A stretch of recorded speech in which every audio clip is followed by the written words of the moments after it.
श्रीकृष्णं परमानन्दं दशलीलायुतं सदा सर्वभक्तसमुद्धारे विस्फुरन्तं परं नमामि। अज्ञानाद्यन्धकारप्रशमनपटुताख्यापनाय त्रिलोक्याम् अग्नित्वं मणितं ते कविभिरपि सदा वस्तुतः कृष्ण एव। प्रादुर्भूतो भवानित्यनुभवनिगमाद्युक्तमानैर्वेत्ति त्वां श्री श्रीवल्लभे मे निखिल बुद्धजना गोकुलेशं भजन्ते। न मंत्रे न तंत्रे न च ज्ञान सिद्धौ न वैकुंठ बुद्धेस्तु वैकुंठ लोके गतिर्विठ्ठलेशे रतिर्विठ्ठलेशे मतिर्विठ्ठलेशे सदा वै नमस्ते। नमामि नित्यं श्री रमणादिनाथान् जपामि नित्यं श्री रमणादिनाथान् भजामि नित्यं श्री रमणादिनाथान् स्मरामि नित्यं श्री रमणादिनाथान्। श्री रमण प्रिय पौत्राय आचार्य कुलदीपकाय गीत संगीत सागराय श्री द्वारकेशाय नमः।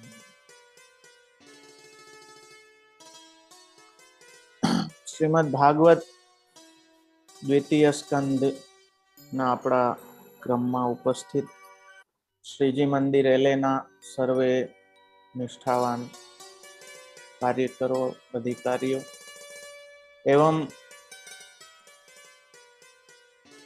आ श्रीमद् भागवतनी रसरूप वाणी ने श्रवण करवा माटे एकत्रित थयेला ઝૂમ અને ફેસબુક ના માધ્યમથી જોડાયેલા સર્વે પરમ ભાગ્યવાન વૈષ્ણવો, ગઈકાલે બીજા સ્કંદની શરૂઆત કરતા આપણે જાણ્યું કે કઈ રીતે ત્રણ પ્રકરણોમાં આ સ્કંદ વહેંચાયેલું છે. તત્વ ધ્યાન, રત પ્રસાદ અને મનન. જેમાં પહેલા બે અધ્યાયો છે એ તત્વ ધ્યાનના છે, કેમ કે પ્રથમ સ્કંદમાં શ્રવણનો અધિકાર બતાવ્યો. હવે શ્રવણ કોનું કરવું, એ તત્વ કયું. જ્યારે આપણે શ્રી કૃષ્ણ કહીએ તો એ શ્રી કૃષ્ણ કોણ? જો લૌકિક કમ્પેરિઝન નથી, પણ સમજવા માટે કે તત્વ ધ્યાન તો બધે જરૂરી છે ને. તત્વ શું છે એનું જો પાકે પાયે નિશ્ચય ના થાય તો લૌકિકમાં ભી ના કરી શકો ને કાંઈ. એટલે એક રીતે પરણવા પહેલા ભી તત્વ ધ્યાન તો જરૂરી છે. કોને પરણવું? તો જે છોકરા છોકરી એકબીજાને જાણે, એકબીજા સાથે પર એક રીતે એમ સમજો મહાત્મ્ય જ્ઞાન કેળવવું કે આનું ઇમ્પોર્ટન્સ શું છે. તો એ તત્વ ધ્યાન થાય પછી જ શ્રદ્ધા બેસે ને. બીજું છે રદ પ્રસાદ. રદ પ્રસાદ એટલે હૃદયની પ્રસન્નતા, શ્રદ્ધા. તત્વ ધ્યાનથી જ્યારે એક નિશ્ચય નિર્ધાર થઈ જાય પછી હૃદય પ્રસન્ન રહે અને ત્યારબાદ મનનમાં એ વિષય આવે. તો એવું જરૂરી નથી કે જે કૃષ્ણને આપણે ભજીએ છીએ, જો આ સ્થૂલથી સૂક્ષ્મની યાત્રા છે એટલે તત્વ ધ્યાન જરૂરી છે. આપણને એમ થાય કે હવે બ્રહ્મના આ બધા પાસા, આ જગત રૂપ બ્રહ્મ છે, બધું બ્રહ્મમાં છે, એ બધું જાણવાની શું જરૂર છે? આપણે તો સેવા કરીએ. પણ કયા કૃષ્ણની તમે સેવા કરો છો, ધેટ ઇઝ ઇમ્પોર્ટન્ટ. એ તત્વ ધ્યાન જરૂરી છે. જે બ્રહ્મ છે, પરમાત્મા છે, ભગવાન છે, એ બ્રહ્મ અને પરમાત્માના એના પાસાને નહીં જાણો તો એની સર્વરૂપતાને તમે માણી નહીં શકો. આ લીલા દ્રષ્ટિમાં તમારે પાત્રની જેમ કામ કરશે કે કેવી રીતે ભગવાન સર્વરૂપ થઈ ગયા છે. સ એકાકીના રમતે સદ્વિતીયમ ઇચ્છતે. એ પ્રભુને પોતાની જે આત્મરતિ છે એ પોતાની અંદરના રહેલા આનંદને માણવા માટે પોતાનામાંથી અનેક થઈ ગયા, જેને આચાર્ય ચરણ કહે છે નમો ભગવતે તસ્મૈ કૃષ્ણાયાદ ભૂત કર્મણે રૂપ નામ વિભેદેન જગત ક્રીડતી યોયત, કે જે રૂપ અને નામના ભેદથી આ જગતમાં વિલસે છે.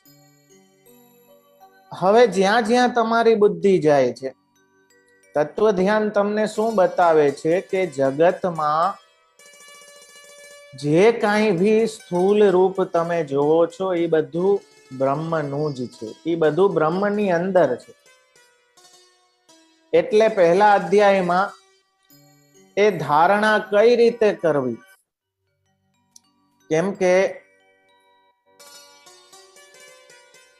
સુખદેવજી એમ કહે છે કે મૃત્યુ જ્યારે સમીપ આવી જાય, જેમ રાજાને આશ્વાસન આપ્યું કે એક ઘડી જેટલા સમયમાં એ શ્રેય થઈ શકે, રાજા તમારી પાસે તો 7 દિવસ છે, તો આ 7 દિવસમાં હું તમને પ્રભુની એક કથા સંભળાવીશ.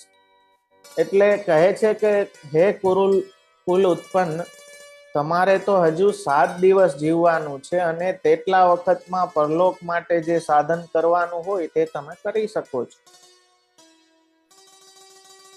તો જે મરવાની અણીએ આવ્યો છે એણે બધી પ્રકારના ભય, બધી પ્રકારની સ્પૃહાનો ત્યાગ કરી અને મનને ભગવાન રૂપ શુભ અર્થમાં લગાડવું જોઈએ, એમની ધારણા કરવી જોઈએ, ધ્યાન કરવું. તો રાજાએ પૂછ્યું કે આપે ધારણા કરવાનું કહ્યું, તો એ કઈ રીતે કરવી, કે જેવી ધારણા કરવાથી પુરુષના મનના જે મેલ છે એ દૂર થાય. ત્યારે રાજાએ કહ્યું કે આસનનો જય મેળવવો, શ્વાસનો જય મેળવવો, સંગને જીતવો, મનને વશ કરવું, ઇન્દ્રિયોને જીતવી અને ભગવાનના સ્થૂળ રૂપમાં બુદ્ધિ વડે મનને સારી રીતે ધારણ કરવું. ધારણા એટલે શું? મારા વાલા, જેમ આપણે વસ્ત્ર ધારણ કરીએ ને, અને ધારણ કર્યા પછી વસ્ત્ર પણ આપણા અંગરૂપ થઈ જાય છે, એવી રીતે ભગવાનને આપણા અંતઃકરણમાં ધારણ કરી લેવા એ ધારણ. ભગવાનને આપણા મનના વિષય રૂપે ધારણ કરી લેવા એ ધારણ. એટલે જેટલું ભી કાંઈ છે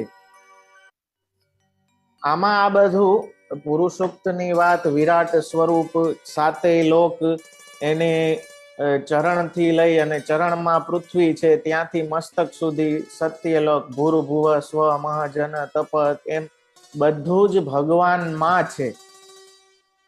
એ બતાવવાનું કારણ શું? કે એની આખી જે વિશ્વમૂર્તિ છે એને તમે સમજી જાશો તો આ કૃષ્ણમાં તમારું પ્રીતિ વિશેષ કરીને વધશે. કેમ કે મહાત્મ્ય જ્ઞાન પૂર્વક સુદૃઢ સર્વતોધિક સ્નેહ, એના સ્થૂલ અને સૂક્ષ્મ સ્વરૂપને સમજી જાશો કે ભાઈ જે કાંઈ છે બધું એમાં છે.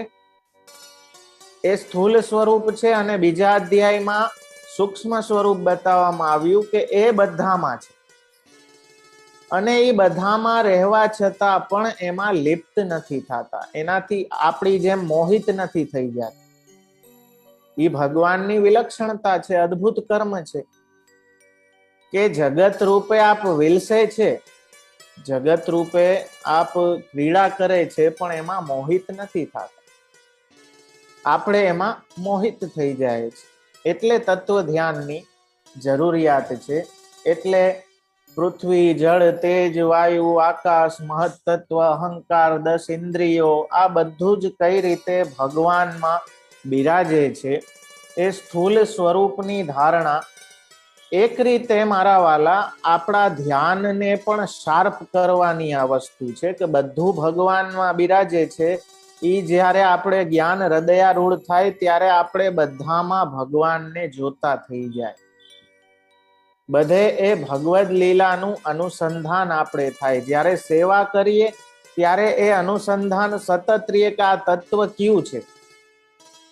એ તત્વને નથી જાણતા એટલે સેવામાં મારા વાલા બધી પ્રકારની ઉપાધિઓ લઈને આપણે બેસીએ છીએ. પણ એ તત્વ જાણશું કે આ કયું તત્વ છે જેની હું સેવા કરું છું, જે આખા જગત રૂપ છે, જે બધા લોક છે એ જેનામાં છે એ આ કૃષ્ણ છે, જે પરબ્રહ્મ છે, જે ભગવાન છે, જે સર્વાત્મા તરીકે આપણા દરેકની અંદર અંતર્યામી સ્વરૂપે બિરાજે છે, એ જ આ કૃષ્ણ મારી સેવા લેવા માટે પધાર્યા છે. આ તત્વ ધ્યાન અહીં સુખદેવજી વિરાટના દેહનો આખો પ્રકાર કહે છે પહેલા અધ્યાયમાં, કે વિરાટ પુરુષમાં બધા દેવતાઓ કઈ રીતે એમની ઇન્દ્રિયોના ગોલક રૂપ છે, આપણા જે વિષયો છે એમની ઇન્દ્રિયો છે, નદીઓ છે એ એમની રક્તવાહિનીઓ છે, એ રીતે અનેક પ્રકારે આખી જે સૃષ્ટિ છે કઈ રીતે ભગવદ રૂપ છે, બધું કઈ રીતે ભગવાનમાં છે, બ્રહ્મમાં છે, એ વાતને વિરાટનું વર્ણન કરી અને સુખદેવજી રાજાને બતાવે છે કે આ વિરાટનું ધ્યાન, આ સ્થૂલ સ્વરૂપનું ધ્યાન એની ધારણા કરવી જોઈએ. છેલ્લે દ્વિતીય સ્કંદના પહેલા અધ્યાય નો અર્થ જે છે કે 10 લીલા યુક્ત જે હરિનું અંગ સહિત શ્રવણ કરવું જોઈએ. જે મુખ્ય પ્રશ્ન હતો ને કે માણસે શું કરવું જોઈએ, શ્રોતવ્ય કીર્તિતવ્યશ્ચ સ્મર્તવ્યશ્ચ છતાં ભય. શ્રવણ કીર્તન સ્મરણ એ આ બ્રહ્મનું કરો કે જે સ્થૂલ અને સૂક્ષ્મ રૂપે બધે જ વ્યાપ્ત છે. તો એવા વિરાટ જે સર્વાત્મા હોવાથી સર્વની બુદ્ધિ વૃત્તિમાં રહી સર્વનો અનુભવ કરનાર છે. તમ સત્યમ આનંદ નિધિમ ભજેત નાન્યત્ર સજ્જેદ્યત આત્મપાત. જો આ પહેલા અધ્યાયનો અંતિમ શ્લોક કહેતા સુખદેવજી કહે છે કે જે સત્ય છે, જે આનંદના નિધિ છે, એ જ ભજનીય છે, બીજે આસક્ત થનારનો પાત થાય છે, માટે એને છોડીને બીજે આસક્ત ના થવું જોઈએ. આ સાર આખા સ્થૂલ સ્વરૂપને સમજાવી અને સાર રૂપે સુખદેવજી કહે છે કે શ્રવણ વગેરેથી ભજન કરવું અને શ્રવણ વગેરેથી ભગવાન પાસે જઈ એમનું સાયુજ્ય પ્રાપ્ત કરીને ભજન કરવું. બીજા કોઈ સાધનથી અથવા આ સાધનથી જો બીજામાં આસક્તિ કરે તો એ અન્ય સ્થિતિમાં પડે છે, એનો પાત થાય છે. સુબોધનીજીમાં આચાર્ય ચરણ આજ્ઞા કરે. એટલે સત્ય અને આનંદના નિધિ એવા ભગવાનને છોડીને અન્ય આસક્તિ ન કરવી જોઈએ, એમ સુખદેવજી અહીં સમજાવે છે. એ આ તત્વ ધ્યાનથી, ધ્યાન એટલે શું? કોન્સન્ટ્રેશન, આપણું ફોકસ. ધ્યાન તમારું હોય, જો દેખાતું ઘણું હોય, પણ જોતા તમે શું હોવ કે જ્યાં તમારું ધ્યાન હોય. એટલે સ્થૂલ સ્વરૂપના ધ્યાનથી એ વાત સમજાશે કે જે કાંઈ ભી જોવો છો એ બધું બ્રહ્મમાં જ છે, ભગવાનમાં જ છે. તમારું ફોકસ હંમેશા એ કૃષ્ણમાં રહેશે. અને કૃષ્ણ કયા? એટલે આપણે ત્યાં કૃષ્ણ સંબંધ નથી, બ્રહ્મ સંબંધ છે. શું કામ? એ આખી તમારું ફોકસ ત્યાં ધ્યાન, તત્વ ધ્યાન તમને દેખાડવા માટે કે ભાઈ જે કૃષ્ણ સાથે સંબંધ બાંધવાનો છે એ બીજું કોઈ નથી પણ એ જ પરબ્રહ્મ, પરમાત્મા, ભગવાન, એ જ શ્રી કૃષ્ણ છે. એ લિંક તમારી જોડાયેલી રહે એટલે સ્થૂલથી સૂક્ષ્મ તરફની આ એક યાત્રા છે. તો મારા વાલા, આ રીતે પ્રથમ અધ્યાયમાં સ્થૂલ સ્વરૂપનું વર્ણન કર્યું ભગવાનના.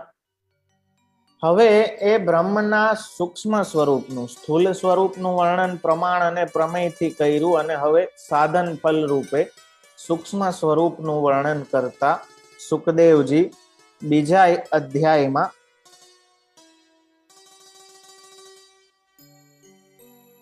સૂક્ષ્મ સ્વરૂપનું વર્ણન કરતા અહીં આચાર્ય ચરણ પેલા કહે છે કે તત્વ માટે, તત્વ એટલે જે જાણવા યોગ્ય છે, જે જણાય તે ઈ તત્વ. પ્રમાણ અને પ્રમેયથી નિર્ણય કર્યો. હવે બીજા અધ્યાયમાં ફલ અને સાધનથી નિર્ણય કરવામાં આવશે. બહારના અને અંદરના ભેદથી બે પ્રકારના તત્વનો નિર્દેશ થાય છે.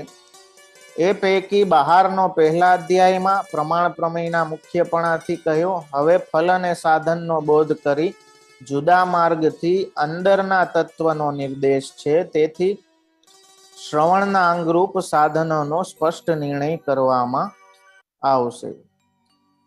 આ રીતે જે ધારણાની વાત કરી, સુખદેવજી કહે છે કે પહેલા બ્રહ્માજીએ ભગવાનની ધારણા કરી અને એમને પ્રસન્ન કર્યા, અને જે જ્ઞાન લુપ્ત થઈ ગયું હતું, ભગવાનને પ્રસન્ન કરી એ જ્ઞાન ફરી પાછું મેળવ્યું અને સૃષ્ટિની રચના કરી બ્રહ્માજીએ. હવે સુખદેવજી એ ધારણાની વાત કરતા આગળ વાત વધારે છે કે જે વ્યક્તિ,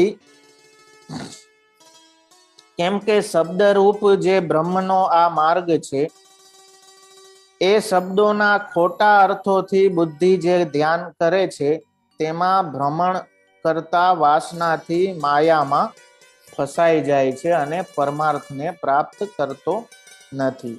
શાસ્ત્રને શાસ્ત્રના રીતમાં એના અર્થ નથી કરતો, પણ ખોટા અર્થમાં જ્યારે ફસાઈ જાય ત્યારે એ પરમાર્થને પ્રાપ્ત કરવાની જગ્યાએ સંસારમાં જ ખૂંચતો જાય. આપણી સાથે એ જ ઉપાધિ છે ને મારા વાલા.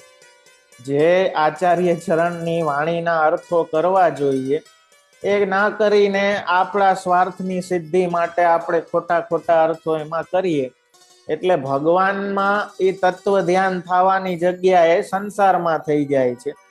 ભગવાનને આપણે એમાં ખેંચી લઈએ છીએ, તો એના કારણે એને પરમાર્થ ક્યારે પ્રાપ્ત થતું નથી. એટલા માટે વિદ્વાનોએ હંમેશા સાવધાનીથી વિચારપૂર્વક વાક્યના પ્રયોજનને સમજી અને પછી જ એને આગળ એ પ્રમાણે કરવું જોઈએ.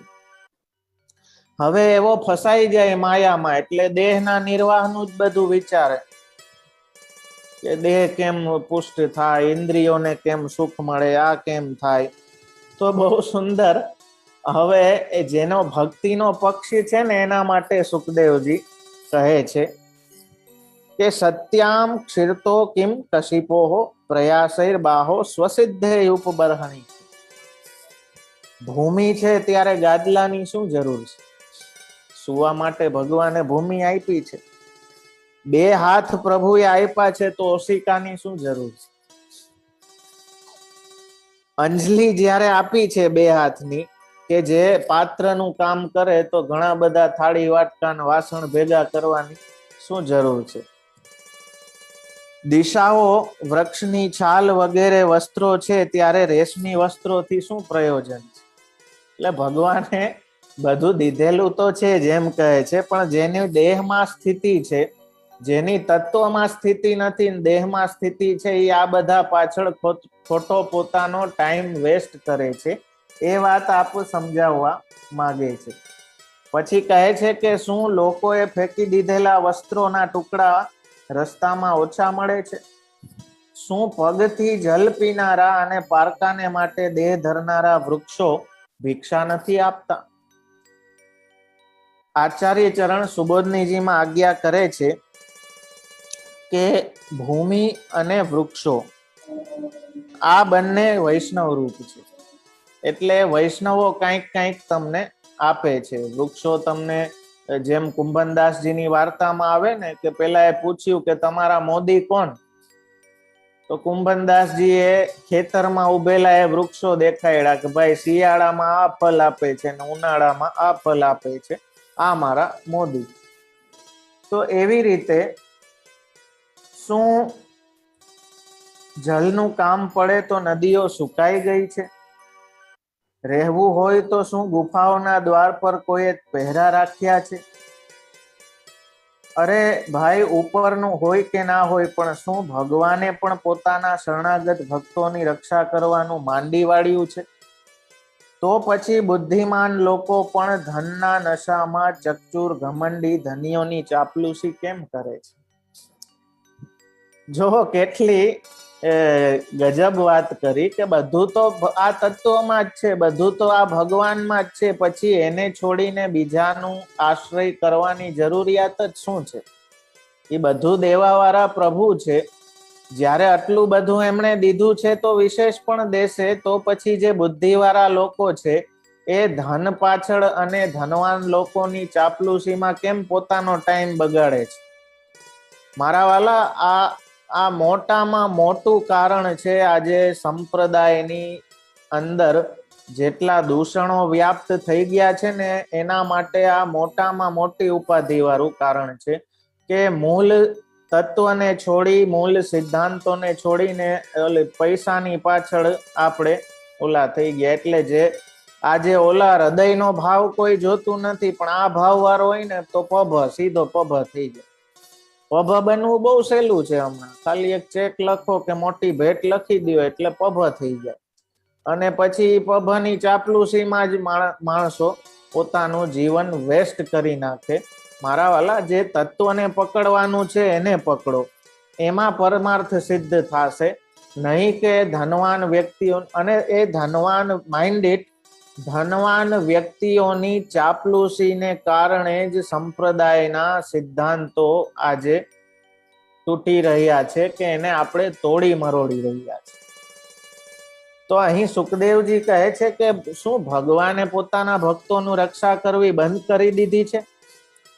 તો પછી આ બુદ્ધિવાળા લોકો કેમ ભગવાનને છોડીને આ બધાનો આશ્રય કરે છે? આશ્રય તો એ તત્વ છે, એ જ આધાર છે. એનું ધ્યાન કરવું જોઈએ, નહીં કે સાંસારિક અર્થોનું, કે જે આવા જીવો છે તો એવા ઘમંડીઓની ચાપલુસી કેમ કરે છે? તો આગળ આપ આજ્ઞા કરે છે કે ભગવાન સર્વત્ર વ્યાપ્ત હોવાથી પ્રીતિરૂપ સદગુણયુક્ત અને અનંત આત્મા પોતાની મેળે ચિત્તમાં પ્રવેશ કરે છે. એવમ સ્વચિત્તે સેવત એવ સિદ્ધે આત્મા પ્રિયો અર્થો ભગવાન અનંત તમ નિવૃત્તો નિયતાર્થો ભજેત સંસાર હેતુ પરતશ્ચયત્ર. આનાથી સુખદેવજી કહે છે કે આત્મા, પ્રિય, અર્થ, ભગવાન, અનંત, જો 5 વિશેષણ આપ્યા છે એ સર્વના આત્મા છે. આત્મા છે એટલે પ્રિય છે, પ્રિય છે એટલે અર્થરૂપ છે, અને અર્થરૂપ છે એટલે ભગવાન છે, અને ભગવાન છે એટલે અનંત છે. આ 5 વિશેષણ આપ્યા. એવા પ્રકારે પોતાના ચિત્તમાં પોતાની મેળે પ્રાપ્ત થાય છે ત્યારે પરમાર્થ વાળાએ તો એમની જ સેવા કરવી જોઈએ. કોઈ જીવની સેવા, કોઈ પૈસા વાળા પભની સેવા કરવાથી મારા વાલા કાંઈ મળવાનું નથી. એ જે આ 5 વિશેષણ વાળા પ્રભુ બતાવ્યા કે જે પ્રિય છે, પ્રિયતાનો ધોધ, એટલે સુબોધનીજીમાં આપ આજ્ઞા કરે કે આત્મા વગેરે શબ્દોથી એવા ભગવાન ભજન કરવા યોગ્ય સ્વરૂપ કહેવા માટે સર્વ પુરુષાર્થોની પ્રાપ્તિના કારણ બનેલા એ 5 ગુણવાળા હોવાનું કહે છે. સૌથી પહેલા આત્મા છે. આત્મા હોવાથી પ્રિય છે, પ્રિય હોવાથી અર્થ છે. એટલે પ્રાણીઓને સેવામાં જે ઉપયોગી, સેવામાં ઉપયોગી શું શું છે?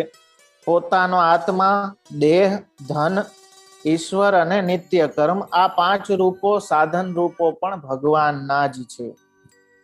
આરંભમાં એવો સેવા કરનારાઓના આત્મા છે. એ વાસ્તવિક રીતે અધિકારીને આત્મા તરીકે પ્રકાશ પણ છે, તેથી અવશ્ય સેવા કરવા યોગ્ય છે. પ્રિય શબ્દથી કહ્યું કે સેવા, રુચિથી સેવા કરવા યોગ્ય છે. એ સેવા કેવી રીતે કરવાની છે? રુચિથી. જે આપણું પ્રિય હોય તો આપણે આમ આનંદથી એની સેવા કરીએ ને, વિથ ઇન્ટરેસ્ટ, રુચિથી કરીએ. એમ નહીં કે બા જ્ઞાન, બાપા જ્ઞાન, મૂકી જ્ઞાન, એવી રીતે ભારરૂપ સમજીને નહીં. મારો આત્મા છે, પુત્રમાં આપણી પ્રિયતા કેમ છે? પુત્રને આત્મજ પણ કહેવામાં આવે છે. આપણી સંતાનમાં આપણી પ્રિયતા કેમ છે? કેમ કે એ આત્મજ છે, મારી આત્માનો અંશ છે, એટલે આપોઆપ આપણી પ્રિયતા એમાં લાગી જાય. તો ભગવાન તો સર્વાત્મા છે, તો એમાં આપણી પ્રિયતા હોવી જોઈએ. તો પ્રિયતાથી એ વાત કરી કે પ્રિય છે એટલે એમની સેવા રુચિથી કરવાની કહે છે. જેવી રીતે પ્રાણ અથવા જેવી રીતે દેહ પ્રાણીઓને પ્રિય થાય છે, તેવી રીતે ભગવાન પ્રિય છે. જો આપણી પ્રિયતાનો જે ધોધ છે ને, પ્રવાહ, આપણે કહીએ કે મને આ પ્રિય છે, મને આ ગમે છે, મને ફલાણું ગમે છે, એ પ્રિયતા આવે છે ક્યાંથી? એનો મેન સોર્સ જે છે ને એ ભગવાન છે. એ બધી જ પ્રિયતા જ્યાં જ્યાં છે એ ભગવાન માંથી આવે છે. હવે એ અંદરથી બાર બાજુ જાય છે પ્રિયતા, એટલે સંસારમાં લાગે. ઈ ભીતર બાજુ જાય, આત્માનંદ સમુદ્રસ્થમ કૃષ્ણમેવ વિચિંતયે, જેમ આચાર્ય ચરણ આજ્ઞા કરે, ઈ અંદર બાજુ જાય તો ઈ પ્રિયતા ભગવાનમાં લાગે. કેમ કે સૌથી પ્રિય તો ભગવાન જ છે. પ્રીતિની હદવાળા છે એમ જણાયું. પ્રીતિની હદવાળા એટલે કે ત્યાંથી જ સોર્સ છે. પ્રેમનો જે પ્રવાહ છે, જે ધોધ છે, એ ભગવાનમાંથી જ નીકળે છે. તો અર્થરૂપ પણ આપ છે. આપણે ત્યાં કહેવામાં આવ્યું ને કે યહ ધન ધર્મ હિતે પાયો. જો જે તત્વને જાણી જાય ને પછી એને મૂકે નહીં. અમારે ત્યાં ઘણા પૂછતાવા માટે આવે ઠાકોરજી, એટલે ઘણા એમને એમ ખાલી ઉપર રેશમી ઢાકેલું હોય, તો અમે જયારે પૂછતાવી દઈએ ને એટલે અમે બાંધીને આપીએ. ગાંઠ રેશમીથી જાપીજીમાં માથે બાંધી દઈએ. તો કોઈએ મને કહ્યું કે અમને તો એમ કહેવામાં આવ્યું કે બાંધવાના નહીં. એટલે મેં કીધું કે જો ભાઈ આ તો અર્થરૂપ છે, માંડ હાથમાં આવ્યા જ, હવે હાથમાંથી જાય નહીં. મહાપ્રભુજી ગુસાઈજીની કૃપાથી હાથમાં આવ્યા તો હું તો કહું કે હજી 2 ગાંઠ મારો, બાંધીને રાખવા. તો કૃષ્ણ છે, ખેલાડી છે, ક્યારે ભાગી જાય કોને ખબર. આ તો મહાપ્રભુજીની કૃપાથી અર્થ, એ પરમ અર્થ, આપણી જગતના બધા જ અર્થો જેની સામે નકામા છે, એવું અર્થ યહ ધન ધર્મ હિતે પાયો. જા ધન કો મુનિ જપ તપ ખોજત વેદહુ પાર ના પાયો. જેને જપ તપ કોઈ સાધનથી પ્રાપ્ત નથી કરી શકાતા, એ કેવલ ભક્તિ યોગથી પ્રાપ્ત થાય છે. સુખદેવજી કહે છે. કેમ કે જો અહીં મુક્તિના પ્રકારો પણ સુખદેવજી બતાવે છે કે કેવી રીતે ક્રમ મુક્તિ અને સદ્યો મુક્તિ થાય, પણ બધામાં ભક્તિ યોગ ઉત્તમ છે. કેમ કે આ પ્રભુ એનાથી બંધાય છે. તો હું દરેકને કહું કે આ તો આપણું પરમ અર્થ છે. બાકી રેશમી છૂટું હોય તો બીક રહીએ કે કદાચ એમાંથી સ્લીપ થઈ જાય કપડું, કે આપણા હાથમાંથી ખેલે, એટલે ગાંઠ મારો, બાંધો. મહાપ્રભુજી આપી દીધા છે, હવે પકડીને રાખો. વળી હાથમાંથી વહી જશે તો ક્યાં જાઉં, આપણે ક્યાંય ના નહીં રહે. તો આપણા માટે મોટામાં મોટો અર્થ મારા વાલા એ ભગવાન છે. એવા અર્થરૂપ ભગવાન ધનરૂપ છે. એટલે જે કાર્ય ધનથી થશે એ સર્વ ભગવાનથી થશે. આપણું જે મોટામાં મોટું ધન છે ને, આચાર્ય ચરણ સુબોધનીજીમાં કહે છે કે એ અર્થરૂપ પ્રભુ છે, એટલે કે આપણું પરમ ધન છે. અર્થ શબ્દના 5 અર્થ જણાવનારા હોવાથી ભગવાન પણ આ 5 અર્થો રૂપ છે. એક તો સર્વ વેદના અર્થરૂપ. વેદમાં જે કંઈ કહેવામાં આવ્યું છે એ કૃષ્ણના અર્થમાં જ કહેવામાં આવ્યું છે, એનું જ વર્ણન છે. એટલે સર્વ વેદોના અર્થરૂપ આપ છે. સર્વ ધન રૂપ છે. આપનાથી ઉત્તમ બીજું કયું ધન હોઈ શકે? જા ધન તે ગોકુલે સુખ લહિયત. આ ધન કેવું છે કે વ્રજવાસીઓને સુખથી ભરી દીધા. તા દિન તે લોગ સુખ સંપત્તિ ના તજે, બ્રજ ભયો મહરી કે પૂત, આજ યહ બાત સુની. તો એવા ધન રૂપ છે. સર્વ વસ્તુઓ રૂપ. જેટલી ભી વસ્તુઓ છે એ બધી બ્રહ્મના જ રૂપ છે. વિવેકસ્તુ હરિ સર્વમ. સર્વ વસ્તુ રૂપ છે. સર્વને ત્યજવાના પ્રકારથી અને બધા કાર્યને પૂર્ણ કરવા. આપણું જે કાંઈ ભી છે અર્થ એને સાધવા વાળા ભગવાન જ છે. એટલે આ રીતે 5 પ્રકારે એ 5 રૂપ વાળા ભગવાનનું ભજન કરવામાં આવે તો એ ભગવાનના જે રસરૂપત્વ શ્રુતિઓએ વર્ણન કર્યું છે એનો અનુભવ આપણે કરી શકીએ. આ રીતે સુખદેવજી એ મહિમા ગાતા આગળ આજ્ઞા કરે છે કે આવા જે ભગવાન છે, જે બધું કાંઈ દેવાવાળા છે, અનંત છે, સર્વના અર્થરૂપ છે, કસ્ત્વામ ત્વનાદ્યત્ય એ ઉત્તમ ચિંતનનો અનાદર કરી પશુ વિનાનો કોણ એવો જે જનને પોતાના કર્મોના પરિતાપો ભોગવતો બીજાનું ચિંતન કરે કે દુષ્ટ ચિંતન કરે. એવો કયો વ્યક્તિ છે કે જે આવા પ્રભુનું ચિંતન ના કરે? કોણ ના કરે? કે જે પશુ હોય અને પશુની જેમ જીવન જીવતો હોય. પશુની જેમ જીવન જીવવું એટલે શું મારા વાલા?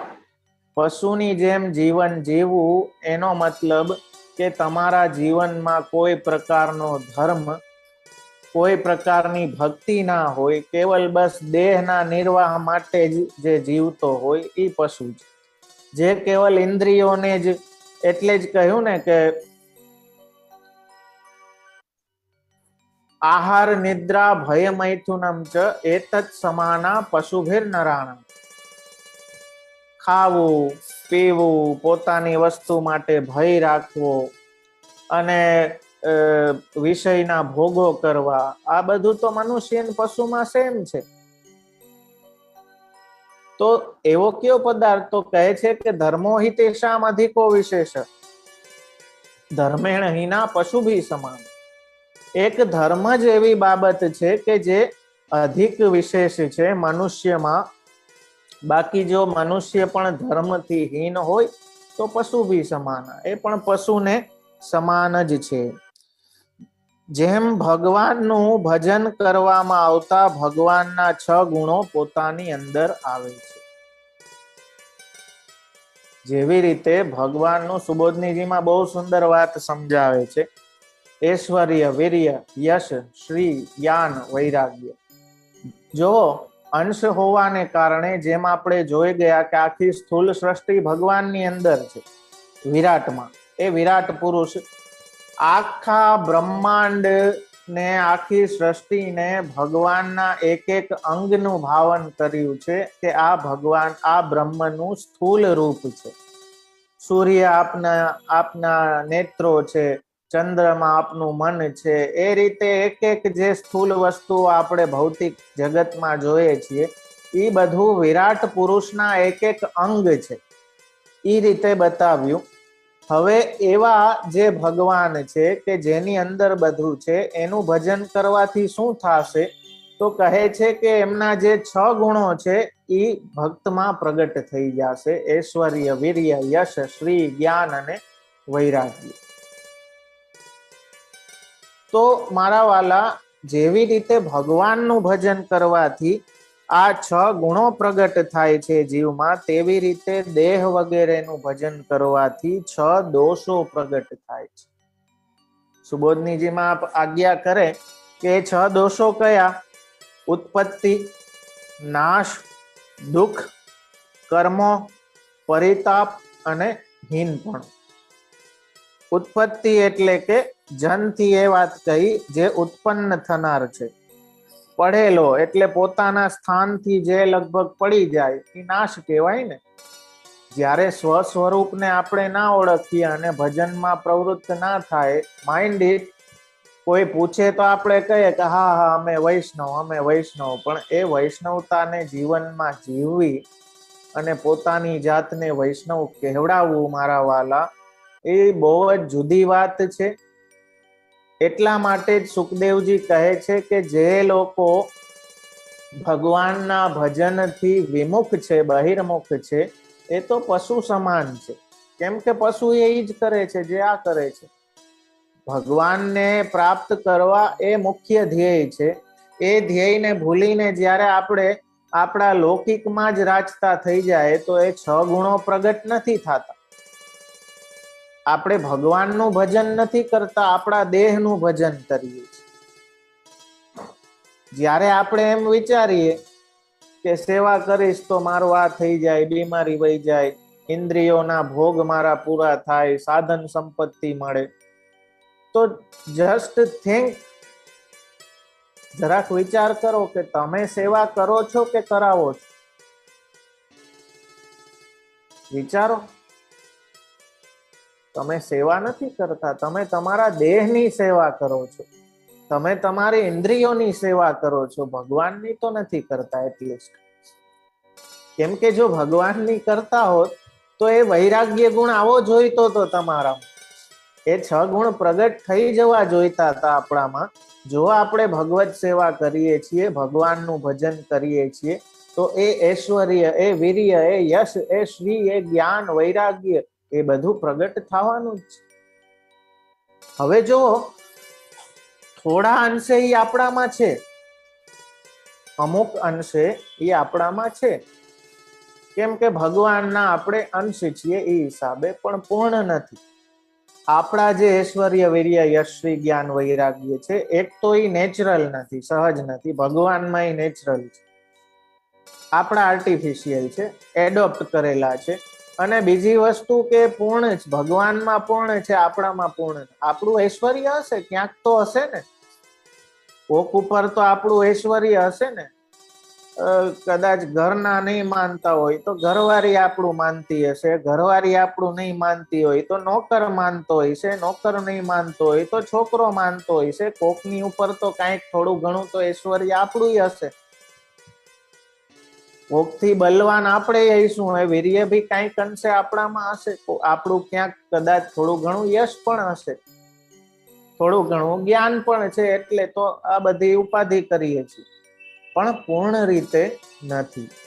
એટલે જેમ ભગવાનનું ભજન કરવાથી એ 6 ગુણો આપણી અંદર પ્રગટ થઈ જાય, એવી રીતે આચાર્ય ચરણ કહે છે કે દેહનું ભજન કરવાથી એ 6 દોષો પ્રગટ થાય છે: ઉત્પત્તિ, નાશ, દુઃખ, કર્મો, પરિતાપ અને હીનપણું. આ 6 દોષો આપણી અંદર પ્રગટ થઈ જાય છે. એટલે ઉત્પન્ન થાય, પછી બધા અધોગતિમાં, લૌકિકની ગતિ એને પ્રાપ્ત થાય એટલે અધોગતિમાં એનો નાશ થાય. અને એ નાશ પડેલો છે એટલે પછી જેવા કર્મ કર્યા એ પ્રમાણે ભોગવવું પડે, એ પ્રમાણે ભોગવતો જાય પોતાના સ્થાનથી પડીને.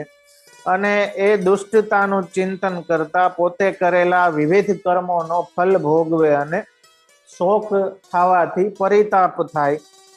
અને ભોગવતો હોય એટલે અમૃત તજીને વિષ્ણુ ભક્ષણ કોણ કરે? કહેવાનો તાત્પર્ય એ છે કે ભગવાનનું ભજન તો અમૃત છે અને દેહનું ભજન છે એ વિષ સમાન છે. મારા વાલા, ગમે એટલું સારું રાખો પણ એ છેલ્લે તો ઉપાધિ વાળું જ છે. જે આવ્યું છે એ જવાનું છે, ઉત્પન્ન થયું છે એ તો નાશ એનો થવાનો જ છે. તો એ દેહના ભજનમાં જ આપણું આખું આયુષ્ય નીકળી જાય છે. અને જે ભગવત ભજન કરવું જોઈએ એ ભગવત ભજન આપણે કરી શકતા નથી. આગળ કહે છે કે કેટલાક પોતાના હૃદયમાં રહેલા, હવે જો સૂક્ષ્મ સ્વરૂપની વાત આવે છે કે હૃદયમાં રહેલા 4 ભુજાવાળા શંખ, ચક્ર, ગદા, પદ્મ એવા આયુધને ધારણ કરનારા વેતના માપના પુરુષની ધારણા કરે છે. હૃદયમાં જો 4 સ્વરૂપો છે: અંગૂઠાના માપનું, વેતના માપનું, પુરુષાકાર પુરુષના માપનું અને પહેલા કહેલું વિરાટ સ્વરૂપ. આ ધ્યાનના 4 સ્વરૂપ છે. આ 4 રીતે ભગવાનનું ધ્યાન કેટલાક ધીર પુરુષો કરે છે. એ સૂક્ષ્મ રીતે હૃદય આકાશમાં 4 ભુજાવાળા એ સ્થૂલ સ્વરૂપનું વર્ણન કરે છે. અને આગળ આ જેટલા શ્લોકો કહ્યા છે એમાં 24 અવતાર જે છે એ કઈ રીતે સુબોધનીજીમાં એને બતાવે છે કે 24 અવતારોનું વર્ણન અહીં કરવામાં આવ્યું છે, જે શ્લોક 8 થી લઈ અને 12 સુધી આ ચારમાં કેચિત સ્વદેહાંતર હૃદયાવકાશે પ્રાદેશ માત્રમ પુરુષમ વસંતમ ચતુર્ભુજમ કંજરથાંગ શંખ ગદા ધરમ ધારણયા સ્મરંતિ પ્રસન્ન વક્ત્રમ નલિનાય તે ક્ષણમ કદંબ કિજ્જલ પિશંગ વાસસમ. આ જે 12 શ્લોક સુધી વર્ણન કરવામાં આવ્યું છે, પ્રસન્ન મુખવાળા, કમલની પાંદડી સરખા વિશાળ નેત્રવાળા, કદંબના પરાગ જેવા પીળા વસ્ત્રવાળા, ભુજાઓના મહામોલા રત્ન જડિત સોનાના બાજુબંધવાળા, જો આખા શ્રીઅંગનું વર્ણન છે. શ્રી મસ્તકથી લઈને ચરણારવિંદ સુધી આખા શ્રીઅંગનું વર્ણન છે. એ શું કામ કહ્યું છે કે આવી રીતે એ બતાવવા માટે, સુબોધનીજીમાં આચાર્ય ચરણ કહે છે કે બતાવવા માટે કે ભગવાનના સંપૂર્ણ અંગમાં, અલંકારોમાં, અવયવોમાં આ તમામ 24 અવતારો બિરાજમાન છે. જેવી રીતે તમને આઈડિયા આવે એટલે પ્રાદેશ માત્ર કહ્યું, એનાથી વારાહ અવતાર, પુરુષમ થી યજ્ઞ અવતાર, વસંતમ થી કપિલ અવતાર, ચતુર્ભુજમ થી શ્રી દત્તા અવતાર, સનત કુમારોનો અવતાર, પ્રસન્ન વક્ત્રમ થી નરનારાયણ, નલિનાય તેક્ષણમ થી ધ્રુવ અવતાર, અંગદમ થી ઋષભદેવજી, કિરીટ કુંડલ થી હયગ્રીવ અવતાર, પાદ પલ્લવમ થી મત્સ્ય અવતાર, શ્રી લક્ષ્મણમ થી કુર્મા અવતાર, કૌસ્તુભમ થી નરસિંહ અવતાર, વનમાલયાચિતમ થી શ્રી હરિનો અવતાર, મેખલયાથી વામન અવતાર, અંગુલિયાકૈથી નારદ આદિનો અવતાર, નૂપુર કંકણાદિથી મનુનો અવતાર, સ્નિગ્ધમાલથી ધન્વંતરીનો અને મોહિનીનો અવતાર, નીલકુંતલયથી પરશુરામનો અવતાર, હાસપેશલમથી રામાવતાર, કેમ કે રામચંદ્રજી ભગવાનનું હાસ્ય છે, અદીન લીલાથી શ્રી કૃષ્ણાવતાર, ભૂર્યાનુગ્રહમથી બલભદ્ર અવતાર, ચિંતામયમથી વ્યાસાવતાર અને ઈશ્વરમથી કલ્કી અવતાર. આ રીતે બધા જ અવતારો આપના શ્રીઅંગમાં, અવયવોમાં, આપના અલંકારોમાં બિરાજે છે. એ પૂર્ણ આખા એના હોલમાં બ્રહ્મને જાણો, તત્વને જાણો, એ બતાવવા માટે આ વર્ણન કરવામાં આવે છે કે કેવી રીતે 24 અવતારો એ આપના શ્રીઅંગમાં, આપની અંદર બિરાજે છે. જ્યાં સુધી આ પરાવાર દ્રષ્ટા વિશ્વેશ્વરમાં ભક્તિ યોગ થાય નહીં, ત્યાં સુધી સાધકે નિત્ય કર્મો પૂરા થયે એકાગ્રતા પૂર્વક પ્રભુના ઉપર જણાવેલ સ્થૂલ જે સ્વરૂપ છે એનું ચિંતન કરવું જોઈએ. જો જેનાથી પર અને અવરની સ્ફૂર્તિ થાય ને મારા વાલા, એ ભક્તિ યોગ છે. ભગવાન સિવાય બીજું કોઈ નહીં. જેમાં ભગવાનની સ્ફૂર્તિ ના થાય, એમાં રાગ આવી જાય, એ ભક્તિ યોગ છે મારા વાલા. એટલે જેના પરથી અવરની સ્ફૂર્તિ થાય તેવો પ્રેમ એ ભક્તિનું અંગ છે. એને મહાત્મ્ય જ્ઞાન કહે છે. પ્રેમ કેને કહેવાય મારા વાલા? ભક્તિ એટલે પ્રેમ. ભક્તિ કોઈ રિચ્યુઅલ નથી, કોઈ કર્મકાંડ નથી કે સવારમાં ઉઠ્યા ને તિલક કર્યું, અપરસ કરીને તિલક કરીને ચરણામૃત લઈને સેવા કરી લીધી, ભોગ ધરી લીધા, એક મેકેનિકલ વર્કની જેમ રિચ્યુઅલ પૂરી કરી દીધી. આ કોઈ કર્મકાંડ નથી. ભક્તિ એટલે પ્રેમ. અને પ્રેમ હોય ને તો પ્રેમની સિવાય બીજા કોઈ અવર, એટલે અવરનો મતલબ છે બીજું. પ્રેમી સિવાય બીજા કોઈની સ્ફૂર્તિ જ ના થાય, એ ભક્તિ છે. બીજા કોઈનું દરેક નામમાં એ સંભળાય, દરેક રૂપમાં એ દેખાય, એ સ્થિતિ આપણે એચીવ કરી શકીએ ને, એ કૃષ્ણમયતા આવી શકે, એટલે આ તત્વ ધ્યાન જરૂરી છે. એ ભક્તિ છે કે ભગવાન સિવાય બીજું કાંઈ છે જ નહીં, એ પ્રકારનું ભાન. અથવા તો ભગવાનથી બીજું જે કાંઈ છે એ મારા માટે નથી. તો ભક્તિના સાધન રૂપ આ છે. ભક્તિ સ્થિર ના થાય ત્યાં સુધી સ્થૂલ રૂપનું સ્મરણ કરવાનું કહ્યું છે. એ વાતને અહીં આચાર્ય ચરણ સુબોધનીજીમાં સમજાવે છે. ત્યારબાદ મુક્તિના પ્રકારની વાત આવે છે કે ક્રમ મુક્તિ અને સદ્યો મુક્તિ. મુક્તિ ઘણા પ્રકારની કહેવામાં આવી છે, મોક્ષ ઘણા પ્રકારનો કહેવામાં આવ્યો છે. એવી રીતે આપણે ત્યાં પુષ્ટિ માર્ગીય મોક્ષમાં પણ આપણે દરેક પ્રકારની મુક્તિ જોઈ શકીએ, જેવી રીતે ગોપીજનો પ્રણય ગીતમાં બતાવે છે. વિક્ષ્યાલકાવૃત મુખમ તવ કુંડલ શ્રી હસિતાવલોકમ ગંડ સ્થલાધર સુધા. એમાં જે સારૂપ્ય, સામીપ્ય, સાલોક્ય, સાયુજ્ય એ પુષ્ટિ માર્ગીય રીતે કઈ રીતે મુક્તિ છે, એવી જ રીતે આપણા મન, બુદ્ધિ, ચિત્ત, અહંકાર બધી ઇન્દ્રિયો સહિત ભગવાનમાં લાગી જવું એ પુષ્ટિ માર્ગીય મુક્તિ છે. આપણી બધી ઇન્દ્રિયો ભગવાનમાં રોકાઈ જાવી સેવા દ્વારા, કથા દ્વારા, એ પુષ્ટિ માર્ગીય મુક્તિ છે. અને એટલા માટે જ હવે સુખદેવજી અહીં દરેક પ્રકારે જે અણિમા આદિ સિદ્ધિઓનો ભોગ કરીને ક્રમ મુક્તિ પ્રાપ્ત કરે એવા જે યોગીઓ છે એની ધારણા કઈ પ્રકારની હોય, એને કેવી રીતે સદ્યો મુક્તિ મળે, પછી ક્રમ મુક્તિ મળે, એ વાતને બતાવતા આગળ કહે છે કે સંસારમાં પ્રવેશ કરનાર માટે આ બે પ્રકારના મુક્તિ માર્ગ છે, સદ્ય મુક્તિ અને ક્રમ મુક્તિ. એ મેં ઉપર આપને કહ્યો તે ભક્તિ માર્ગ જેવો સુખરૂપ બીજો કોઈ માર્ગ નથી. આ માર્ગે ચાલતા વાસુદેવ ભગવાનમાં ભક્તિ થાય છે. હવે જોવો આના સુબોધનીજીમાં આચાર્ય ચરણ કહે છે કે કીર્તન રૂપે જે બે માર્ગ સદ્યો મુક્તિ અને ક્રમ મુક્તિમાં મુક્તિના કહ્યા તે સનાતન છે, અનાદિ છે. એ જ માર્ગ વાસુદેવે બ્રહ્માને કહેલો. એ માર્ગમાં પહેલો ભાગ સાધન રૂપ, મધ્ય ભાગ વ્યાપાર રૂપ અને ભગવાનના સંબંધવાળો ભાગ છે એ ફલરૂપ છે. એમાં શ્રવણ આદિ અને સ્થૂળ અને સૂક્ષ્મનું ધ્યાન એ ક્રમ છે. પ્રીતિ બે ચરણ રૂપ છે. જો પ્રીતિ ત્યાં સુધી ચાલી જાય તો એ ભગવાનને મેળવી દી.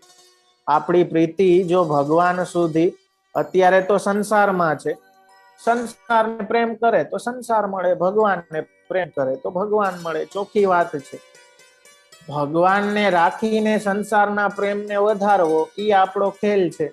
આપણે ભગવાનને સંસારમાં નાખીએ છીએ તો ઉપાધિ ત્યાં આવે છે મારા વાલા. એટલે પ્રીતિ દ્રઢ થતી આપણી નથી ક્યારે.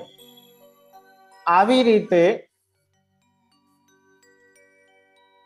હવે આગળ કહે છે કે સમગ્ર વેદને, કેમ કે ભગવાને બ્રહ્માજીને કહ્યું, આ જે ગુહ્ય જ્ઞાન છે, ગુહ્ય એટલે આ જે સિક્રેટ, આ રહસ્ય ભગવાને બ્રહ્માજીને કહ્યું અને બ્રહ્માજીએ એને મનન કર્યું, એને વિચાર્યું ખૂબ. સમગ્ર વેદને બુદ્ધિપૂર્વક બ્રહ્માજીએ વિચાર કર્યો. વિચાર તો કર્યો પણ એક વાર નહીં, 3 વાર. ભગવાન બ્રહ્મ કાર્ત્સ્નેન ત્રિયનવીક્ષ્ય મનીષયા. વિક્ષણ વિચારીને આપે 3 વખત વિચારીને શું નિશ્ચય કર્યો? તો કહે છે કે ત્રિયનવીક્ષ્ય મનીષયા તદધ્યવશ્યત કૂટસ્થો રતિરાત્મન અન્યતો ભવે. સંપૂર્ણ રીતે બુદ્ધિથી જ્યારે બધા વેદનો વિચાર કર્યો તો કહ્યું કે વેદનો સાર ઈ છે કે એ વેદના સાર રૂપ એ નિશ્ચલ બ્રહ્મમાં, ભગવાનમાં જીવની પ્રીતિ થઈ જાય, એનાથી ઉત્તમ બીજું કાંઈ નથી. જો પ્રમેય બલથી પોતાનામાં પ્રેમ થવાનું, પોતે કહીને પણ પ્રમાણના બલથી એ કહેવું, એવા વિચારથી વેદના મનીષયા બ્રહ્માજીએ ઝીણવટપૂર્વક વિચારી પોતે ફલરૂપ હોવાનો નિશ્ચય કરી અને જેમને આ પસંદ છે વગેરે વાક્યોથી એ જાણ્યું કે ભક્તિ જ મુખ્ય સાધન છે, બીજું કાંઈ એ ભગવાનને પ્રાપ્ત કરાવનારું નથી. આ તત્વ કેવું છે તત્વ ધ્યાન એટલે જરૂરી છે. આ તત્વ એ છે, તમે એમ વિચારો કે હું આટલા પાઠ કરી લઉં ને 2 પરિક્રમા કરી લઉં ને ભગવાન પ્રસન્ન થઈ જાય. ભગવાન ભક્તિથી જ પ્રસન્ન થશે. ભક્તિના ભાવો હૃદયમાં નહીં હોય મારા વાલા, તો એ બ્રહ્મનો, એ પરમાત્મા, એ ભગવાન, એ શ્રી કૃષ્ણનો અનુભવ તમે નહીં કરી શકો. એટલે બ્રહ્માજીએ પણ વારે ઘડીએ વિચાર કરી કરીને છેલ્લે ઈ સાર પર આવ્યા કે જેટલા ભી વેદ છે, શાસ્ત્રો છે, આ ભક્તિ શાસ્ત્ર છે. શ્રીમદ ભાગવત એ ભક્તિ શાસ્ત્ર છે, અને ભક્તિ માટે જ, ઈ ભક્તિ આપણા દ્રઢ થાય ને મારા વાલા, એના માટે આ ભાગવતજી છે. અને આનો ઉપયોગ આપણે ક્યાં ઓછો સંસાર માટે નથી કરતા. આના માટે વક્તાઓ કરે, સંસાર હારો થાય એના માટે શ્રોતાઓ કરે. યજમાનો એમ વિચારે કે અમારા ગામમાં મોટા મોટા બેનરો લાગે, અમારું નામ થાય, બધાને એમ થાય કોહો અવડી મોટી ભાગવત સપ્તાહ કરી. જેને ભક્તિ જોઈએ છીએ, જેના હૃદયમાં ભગવત પ્રેમની જેને લાલસા છે, ઈ આ શ્રીમદ ભાગવત પ્રગટ કરશે. એટલે કહ્યું કે પઠનીય પ્રયત્નેન સર્વ હેતુ વિવર્જિતમ. આ શ્રીમદ ભાગવતનો પ્રયત્ન પૂર્વક પઠન કરશો તો તમારા હૃદયમાં એ ભક્તિના ભાવો, એ ભગવત પ્રેમ જાગૃત થઈ જશે. આ કોઈ હોસ્પિટલો બાંધવા માટે કે કઈ આપણા ખર્ચા પૂરા કરવા માટે કે મોક્ષ, એ બધું ગૌણ છે મારા વાલા. મોક્ષાર્થે કે આ તો એ ભગવદ પ્રેમ તમારી અંદર જગાડી શકે એવું સામર્થ્યવાન શ્રીમદ ભાગવત છે મારા વાલા. એ શ્રીમદ ભાગવત, એ બધા શાસ્ત્રો, ઉપનિષદો, બધાનો સાર બ્રહ્માજીએ વિચાર કર્યો કે ભગવાનમાં પ્રેમ લાગે ને ઈ સાચું. ઈ જ જીવ માટે સૌથી ઉત્તમ રસ્તો છે, કેમ કે ભક્તિ સિવાય ભગવાન વશમાં થતા નથી. મંત્રાધીન સહુ દેવતા, પુરુષોત્તમ યોગે વિરાટ પણ પમાય. જો યોગના સાધનો અહીં કયા ને, એ વિરાટ પુરુષને પ્રાપ્ત કરાવી દે. પણ જ્ઞાની અક્ષરને જય મળે. જે જ્ઞાની હોય એની અક્ષરમાં મુક્તિ થાય. આજે સદ્યો મુક્તિ, ક્રમ મુક્તિ. પણ પુરુષોત્તમ તો પ્રેમે પમાય. દયારામભાઈ ભક્તિ પોષણમાં કહે છે કે દેવતાઓ મંત્રને આધીન છે, એને મંત્રથી પ્રાપ્ત કરી શકશો. વિરાટ પુરુષ જે આપણે સ્થૂળ રૂપ જોયું, એ પણ યોગથી પ્રાપ્ત થઈ શકે. અક્ષર બ્રહ્મ પણ જ્ઞાનના ફલ રૂપે પ્રાપ્ત થઈ શકે. પણ પુરુષોત્તમ કોઈ સાધનથી પ્રાપ્ત નહીં થાય. એ તો કેવલ ને કેવલ તમારા હૃદયના પ્રેમથી પ્રાપ્ત થશે. એ કોઈ સાધનથી બંધાયેલા નથી. સાધનોથી એને બાંધવાની કોશિશ કરશો મારા વાલા તો નહીં બાંધી શકો. એ તો પ્રેમથી બંધાશે. અને એ પ્રેમ છે એટલે કહી શકે કે અનંત ના જઈએ પિયર. ઉષ્ણકાલમાં હમણાં પદ આવે, અનંત ના જઈએ પિયર, રહીએ મેરે હી મહેલ. અને એ પ્રેમ કેવો છે? સૈયા સામગ્રી વસન આભૂષણ સબવિધ કર રાખુંગી ટહેલ. શું કામ? કે બધું આપના સુખનો વિચાર. મારા વાલા પ્રેમ શું છે? કે જેના માટે પ્રેમ છે ને એના સુખનો વિચાર, એનું નામ પ્રેમ છે. આપણે સ્વસુખનો વિચાર કરવા લાગીએ એ સ્વાર્થ છે, એ પ્રેમ નથી. એને પ્રેમ સમજવાની ભૂલ ના કરશો. તો અહીં મારા વાલા ભગવાન બ્રહ્મ કાર્ત્સેન ત્રિયન વિક્ષ્ય મનીષયા તદધ્યવશ્યત કૂટસ્થો રતિરાત્મન્યતો ભવેત. એ આત્મામાં, એ સર્વાત્મામાં જીવની રતિ થઈ જાય. એ જ જીવ માટે સર્વથી ઉત્તમ ગતિ છે. એનાથી બીજું કોઈ વધારે છે નહીં. એટલે બીજા અધ્યાય ને ઉપસંહાર કરતા, તત્વ ધ્યાનને નિર્ણય કરતા કે સત્પુરુષોના આત્મા રૂપ એવા ભગવાનનું આ કથામૃત કેવું છે, તો કહે છે કે પિબંતી એ ભગવત આત્મનઃ સતામ કથામૃતમ શ્રવણ પુટેષુ સંભૃતમ પુનંતિ તે વિષય વિદૂષિતાશયમ વ્રજંતી તચ્ચરણ સરોરુહાંતિકમ. કે જે સત્પુરુષોના આત્મા રૂપ એવા ભગવાનનું કથામૃત કાનરૂપી પડિયામાં, પડિયો એટલે દૂનો આપણે કહીએ ને, એ કાનરૂપી દૂનામાં ભરીને એનું પાન કરે છે, તે વિષયથી દૂષિત થયેલા અંતઃકરણને પવિત્ર કરે છે અને ભગવાનના ચરણ કમલને પ્રાપ્ત કરે છે. જો આ તત્વ ધ્યાન છે, તત્વ ધ્યાન આવા જે તત્વરૂપ ભગવાન છે કે જેની અંદર બધું છે અને જે બધાની અંદર છે. આ વિરુદ્ધ ધર્માશ્રયત્વ છે. આખી સૃષ્ટિ ભગવાનની અંદર જ છે, ભગવાનના અંગરૂપ છે અને ભગવાન આખા સૃષ્ટિની અંદર છે, છતાં પણ નથી. અંદર હોવા છતાં પણ એનાથી લિપ્ત નથી, એનાથી મોહિત નથી. એવા પ્રભુની આ કથાને જે કોઈ કાનના પડિયામાં ભરીને શ્રવણ કરશે, પાન કરશે, જો આનું ફલ છે. આપણે એમ કહીએ કે ભાગવતજી કરીને આ બાંધી દઈએ ને ફલાણું કરી દઈએ ને આટલા થઈ જાય, જગતમાં પ્રસિદ્ધિ થઈ જાય, નામ થઈ જાય, બધા બે ચાર જણા કે ઓહો બહુ સારી કથા કહી. એનું ફલ નથી મારા વાલા. ભાગવતજીનું ફલ શું છે આ કથાનું?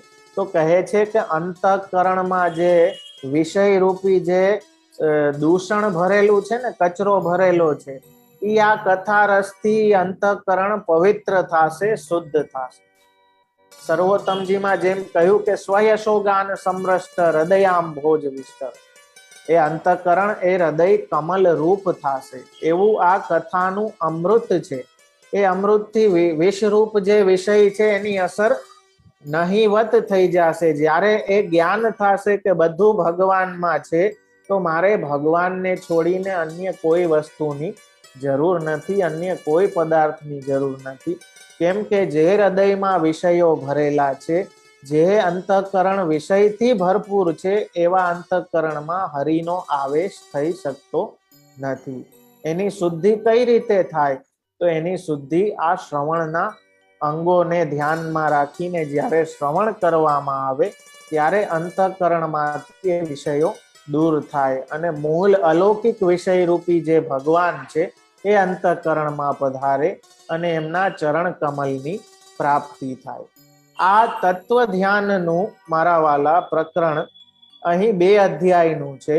એમાં પ્રમાણ પ્રમેય સાધન ફલથી સ્થૂલ સ્વરૂપ કેવી રીતે ભગવાનનું છે અને સૂક્ષ્મ સ્વરૂપ કેવી રીતે ભગવાનનું છે એ બતાવવામાં આવ્યું છે. અને આ બધામાં સૌથી ઉત્તમ રસ્તો એ ભક્તિનો જ છે, પ્રેમનો જ છે કે જેનાથી તમે એ તત્વને માણી શકશો. એ વાતને સાર રૂપે બતાવવામાં આવી કે મુખ્ય તત્વ શું છે અને એને પ્રાપ્ત કરવાનો રસ્તો કયો છે. એ વાતને અહીં ભક્તિ માર્ગની ઉત્તમતા બતાવીને કહેવામાં આવે છે. એટલે અહીં પીબંતી પાન કરવાનું છે, ખાલી સાંભળવાનું નથી, પણ એ રસનો પાન. કેમ કે આચાર્ય ચરણ આજ્ઞા કરે છે કે ભગવાન પેલા કર્ણ દ્વારા પ્રવેશ કરે છે અને પછી કથા કર્ણ દ્વારા પ્રવેશ કરીને ધીમે ધીમે હૃદય સુધી પહોંચે છે અને હૃદયની જેટલી કાંઈ અશુદ્ધિઓ છે એનો નાશ કરી અને ભગવાનને બિરાજવા લાયક એવું કમલ રૂપ હૃદયામ ભોજ વિસ્તર, અંભોજ એટલે કમલ, એ હૃદયને કમલ રૂપ કરે છે. તો એવા જે કમલ રૂપ હૃદય વાળા ભક્તો છે એમને ભગવાનના એ ચરણ કમલોની પ્રાપ્તિ થાય છે. આવી રીતે તત્વ ધ્યાનનું પ્રકરણ અહીં પૂરું થાય છે. તસ્માત સર્વાત્મના રાજન હરિહિ સર્વત્ર સદા શ્રોતવ્ય કીર્તિતવ્યશ્ચ સ્મર્તવ્યો ભગવાન ઋણામ. આ રીતે હવે બીજા અધ્યાયમાં એ વાત કરે છે કે તેથી હે રાજન, હરિ ભગવાનનું સર્વ સ્થળે સદા માણસોએ સંપૂર્ણ રીતે શ્રવણ કરવું, કીર્તન કરવું અને સ્મરણ કરવું જોઈએ. શું કામ? કેમ કે આ શ્રવણથી જ બધું સિદ્ધ થશે, બીજું કાંઈ શ્રવણ કરવા યોગ્ય નથી. એટલે નિશ્ચયપૂર્વક કહે કે હે રાજન, સાધન દશામાં થતું દુઃખ દૂર કરે એ માટે હરિ શબ્દ અને સર્વ સ્થળે સદા શબ્દોથી દેશકાલનો વિચાર ન કરવો, ઉપર પ્રમાણે શ્રવણ કરવા વગેરેનું ફલ જણાવવા ભગવાન શબ્દ યોજેલ છે કે મનુષ્ય માત્ર આ વિષયમાં અધિકારી છે. જો અહીં એ બતાવે છે કે હરિ શબ્દ એટલે કયો? કે સાધન દશામાં તો આપણને હજી ફલનો અનુભવ નથી, એટલે બધા દુઃખ આવ્યા રાખે. મહાપ્રભુજીએ હરિને ક્યાં હરિ શબ્દનો ઉપયોગ કર્યો છે? વિવેકસ્તુ હરિ સર્વમ નિજેચ્છાતર. એ સર્વરૂપ છે, એ બધું જ કરશે. જો એ વિવેક આપણને બતાવવામાં આવે છે ને, એ એક પ્રકારનું તત્વ ધ્યાન જ છે. ત્યાં પણ વિવેક દેરિયાશ્રયમાં કે વિવેકસ્તુ હરિ સર્વમ, એ હરિ જ બધું કરશે. તમારે ઉપાધિ કરવાની કાંઈ જરૂર નથી. અન્ય કાંઈ, બધું છોડી અને એમનું જ શ્રવણ, એમનું જ કીર્તન અને એમનું જ સ્મરણ એ કરો. શું કામ? કેમ કે એ ભગવત કથા રસનું પાન કરવાથી જીવના અંતઃકરણના બધા દોષો દૂર થાય છે. એના સિવાય બીજો સાધન ઓર નહીં આ કલી મેં જાસુ હોત નિવેદ. એના સિવાય બીજો કોઈ રસ્તો આ કલિયુગમાં અવેલેબલ નથી. આ ભાગવત શાસ્ત્ર, આ અલૌકિક કથા આપણને અવેલેબલ છે મારા વાલા. એ આપણા મહાન ભાગ્ય કહેવાય કે આ લીલા રસને શ્રવણ કરીને આપણે એ બધું પ્રાપ્ત કરી શકીએ. અને એટલા માટે જ એ શ્રવણના અંગ રૂપે તત્વ ધ્યાન કહેવામાં આવ્યું કે આપણી પાસે જે કાંઈ સમય છે, હે રાજા, તારી પાસે તો 7 દિવસ છે. જો 7 દિવસ તો બહુ કહેવાય. કહ્યું ને, શ્રેયની પ્રાપ્તિ કરવી જ છે, જેને પરમાર્થ પ્રાપ્ત કરવો છે એના માટે તો આટલો સમય મહત્વનો છે. પણ જેનું ફોકસ આખું, જેનું ધ્યાન તત્વમાં નથી અને સંસારમાં જ, રાગમાં જ લાગી ગયું છે, એ કદાચ 100 વર્ષ 150 વર્ષ જીવે તો એ શું કામનું એવું જીવન. પણ આ પ્રભુ નું એક ક્ષણ પણ હૃદયપૂર્વક નામ લેશો તો પ્રભુ એટલા કૃપાળુ છે કે રાય જીતની સેવા કોપલ માનત મેરુ સમાન. ભાવપૂર્વક અરે કોઈ ભી શબ્દને પોતાનું નામ ગણી લેશે. જેમ ગુસાઈજીએ કહ્યું, પરે કોઈ ભગવાનનું નામ નથી, પણ ઓલાનો ભાવ હતો કે આ મારા ઠાકોરજીનું નામ છે, એટલે એના ભાવને કારણે, ભક્તિને કારણે એ શબ્દથી પણ ભગવાન પ્રગટ થઈ ગયા. તો મારા વાલા, હૃદયમાં એ ભક્તિ જો હશે, એ ભાવ હશે, તો કાલ થોડો ઘણો પણ હશે તો તમે શ્રેય પ્રાપ્તિ કરી શકશો. બાકી ભક્તિ વિનાના તો ગમે એટલું જીવે તો ભી શું કામનું? એ જીવન કોઈ કામનું નહીં.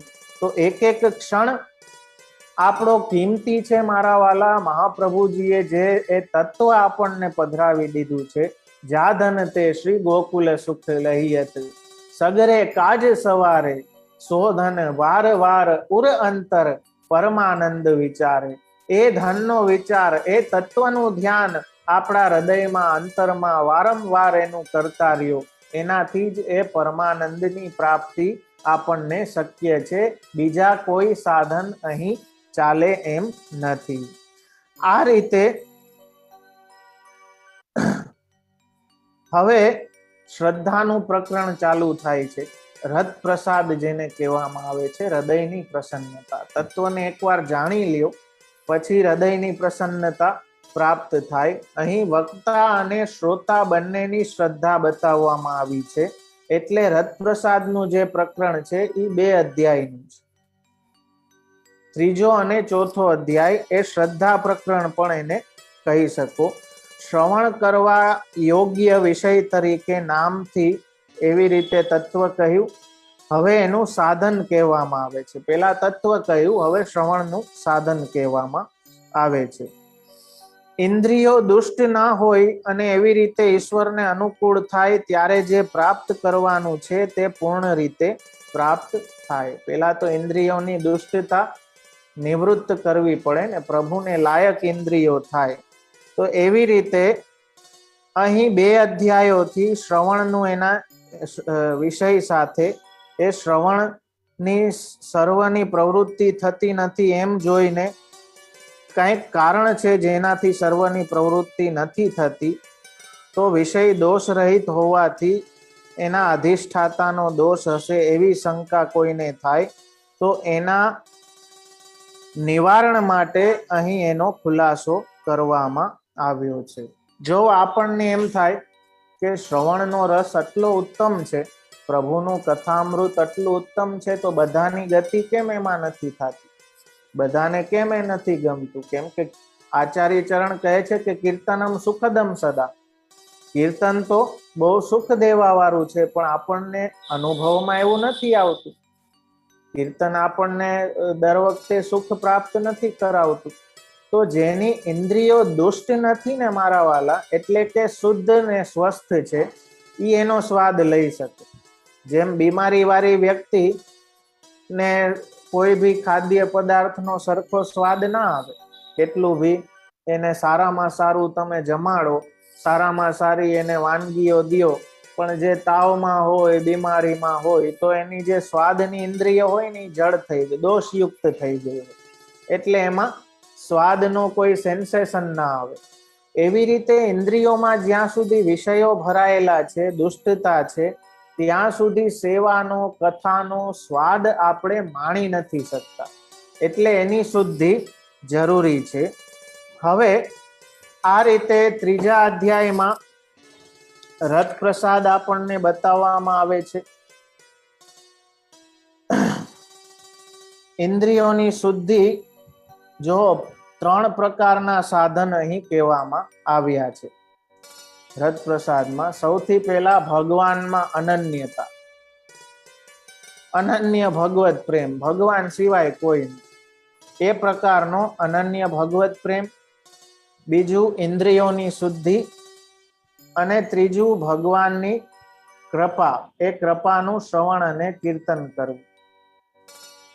હવે આપણે એમ થાય કે આટલું મોટું ફલ હોવા છતાં પણ લોકોની પ્રવૃત્તિ જણાતી નથી, એનું કંઈક તો કારણ હોવું જોઈએ ને.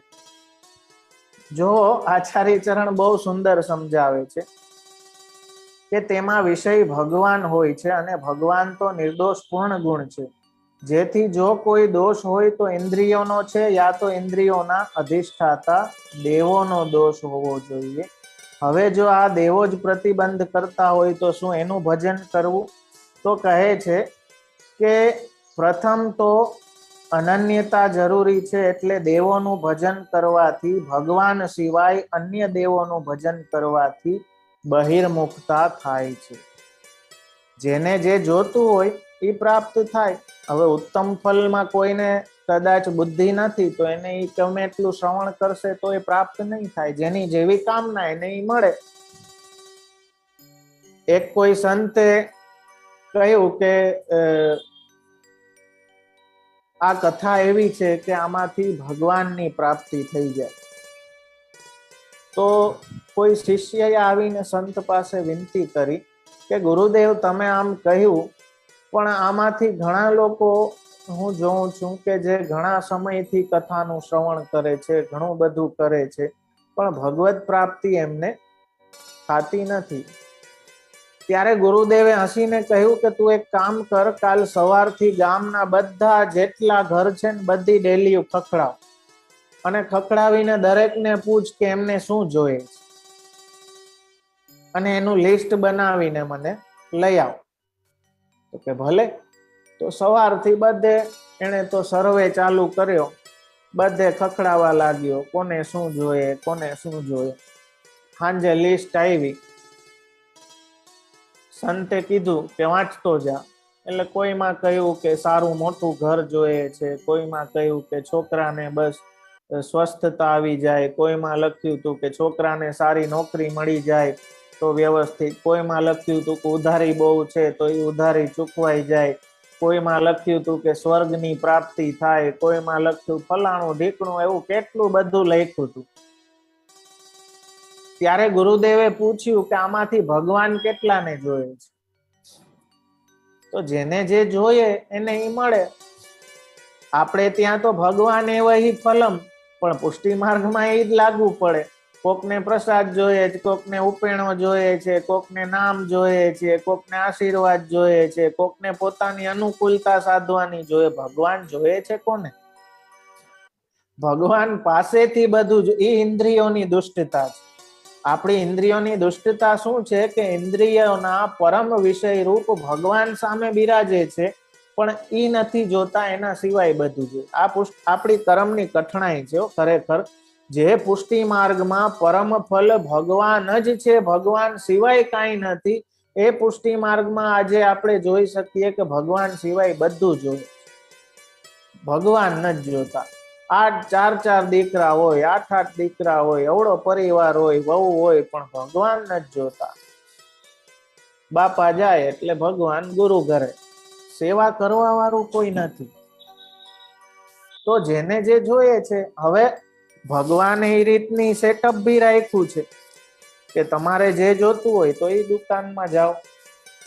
શાકભાજી લેવા માટે કઈ સોની બજારમાં ના જવાય, શાકભાજી તો શાક માર્કેટમાં મળે. ત્યાં તમે સોની બજારમાં જઈને તમે આલુ રીંગણા કરો તો ત્યાં ના મળે મારા વાત. એના માટે તો શાક માર્કેટમાં જાઓ તો શાકભાજી મળે. એ કોમન સેન્સ ની વાત છે. તો અહીં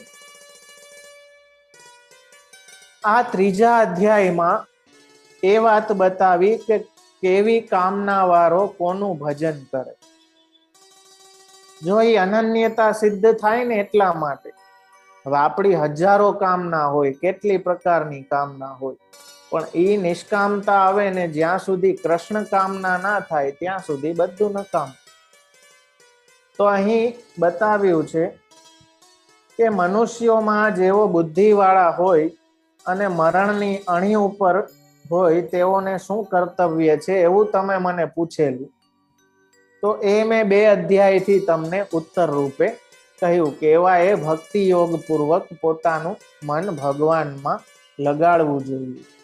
હવે જો કઈ કામના વાળો કોનું પૂજન કરે છે એ વાત બતાવે છે સુખદેવજી કે જે બ્રહ્મ તેજની કામના વાળો છે એ બ્રહ્માને પૂજે, ઇન્દ્રિયની કામના વાળો છે ઇન્દ્રને પૂજે, પ્રજાની કામના વાળો પ્રજાપતિને પૂજે, લક્ષ્મીની કામના વાળો માયાદેવીને પૂજે, તેજની ઈચ્છા વાળો અગ્નિને પૂજે, દ્રવ્યની કામના વાળો વસુ નામના દેવોને પૂજે, પરાક્રમની કામના વાળો રુદ્રોને પૂજે.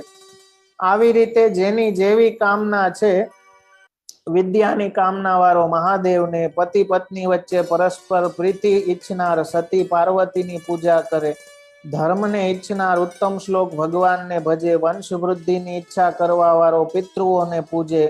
આવી રીતે અનેકની પૂજા કરે. શત્રુને મારવા ઈચ્છનાર મૃત્યુદેવને પૂજે. કામની કામના કરતો ચંદ્રનું પૂજન કરે. પણ જે નિષ્કામ થવા માંગતો માણસ છે ને એ પરમાત્માનું પૂજન કરે, એ પરમાત્માનું ભજન કરે. કેમ કે આ બધી કામનાઓનો કોઈ છેડો નથી હો મારા વાલા, કોઈ છેડો નથી. આજે તમને એમ થાય કે બસ આ થઈ જાય ને પછી મારા જીવનનું ફલ મળી ગયું. મનમાં આપણે એમ વિચારતા હોય કે આ થઈ જાય, આ ઘર મારું નવું બની જાય પછી આપણે કાંઈ ના જોઈએ, બધું થઈ ગયું. પણ ઘર બની ગયા પછી બીજી 10 કામના પાછી ઊભી છે તો હવે આ થઈ જાય, એ મરવા સુધી હાલે. એ કામનાનો કોઈ છેડો જ નથી, અનંત કામનાઓ છે. પણ નિષ્કામતા જીવના હૃદયમાં આવે, એ નિષ્કામતા લઈ આવવા માટે એવી ઈચ્છા જેને હોય એ પરમાત્માનું ભજન કરે. એટલે કહ્યું કે યદા સર્વે પ્રલિયંતી કામા, જેના હૃદયની બધી કામનાઓ શાંત થઈ ગઈ છે એ વ્યક્તિ પરમ સુખને પ્રાપ્ત કરી શકે છે. કેમ કે કામનાઓની તો કોઈ અંત જ નથી, કોઈ છેડો જ નથી. એટલે અકામ હોય, સર્વ કામ હોય કે મોક્ષ કામ હોય, એવો ઉદાર બુદ્ધિ વાળો તીવ્ર ભક્તિ યોગ વડે પરમ પુરુષને જ ભજે છે. આ વાતને બતાવી ને એક વાત સમજો, આપણી અંદર એ પરમ પુરુષ માટે અનન્યતા જાગે એટલા માટે આ બધું કહેવામાં આવે છે કે આ દેવને આ કામનાથી ભજવામાં આવે, આ દેવને. જ્યારે આપણે જોઈ ગયા કે જેટલા દેવતાઓ છે એ ભગવાનના અંગરૂપ છે. એ મૂળ તત્વને આજે આપણે નથી તત્વ ધ્યાન નથી કર્યું ને મારા વાલા, એટલા માટે બધા ગોટાળા ગડબડ થાય છે.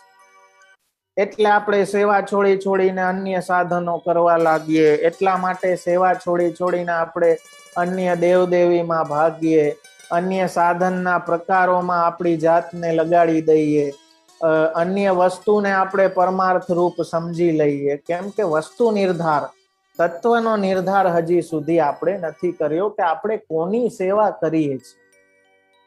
આપણે જે કૃષ્ણની સેવા કરીએ છીએ એ કૃષ્ણ કોણ છે?